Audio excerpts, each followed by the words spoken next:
Praise the Lord. இன்றைய நாளுக்கான வேத வசனம், அவர் உனக்கு துணையாயிருப்பார். ஆதியாகமம் 49:25. வேதம் சொல்லுகிறது, நீர் எனக்கு துணையாயிருந்ததினால் உமது செட்டைகளின் நிழலிலே களி கூறுகிறேன். அது மட்டும் இல்லைங்க, ஆண்டவருடைய கட்டளைகளை நாம் தெரிந்து கொண்டபடியால் அவருடைய கரம் நமக்கு துணையாயிருக்கிறதாம். இன்னொரு வசனம் சொல்லுது, கர்த்தர் எனக்கு துணையாயிராவிட்டால் என் ஆத்துமா சீக்கிரமாய் மௌனத்தில் வாசம் பண்ணியிருக்கும். ஆமா, ஒருவேளை ஆண்டவர் கண்டி நம்ம பாதுகாக்கலைனா, நம்மளை பராமரிக்கலனா, நம்முடைய வாழ்க்கை இவ்வளோ ஹாப்பியா இவ்வளோ நிம்மதியா இருந்திருக்குமா?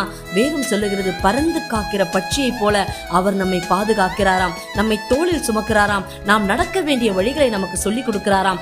அவர் எப்பொழுதும் நமக்கு துணையா இருந்து நம்மை கண்ணோக்கி கொண்டே இருக்கிறார். கர்த்தர் தாமே உங்களை ஆசீர்வதிப்பாராக. ஆமென்.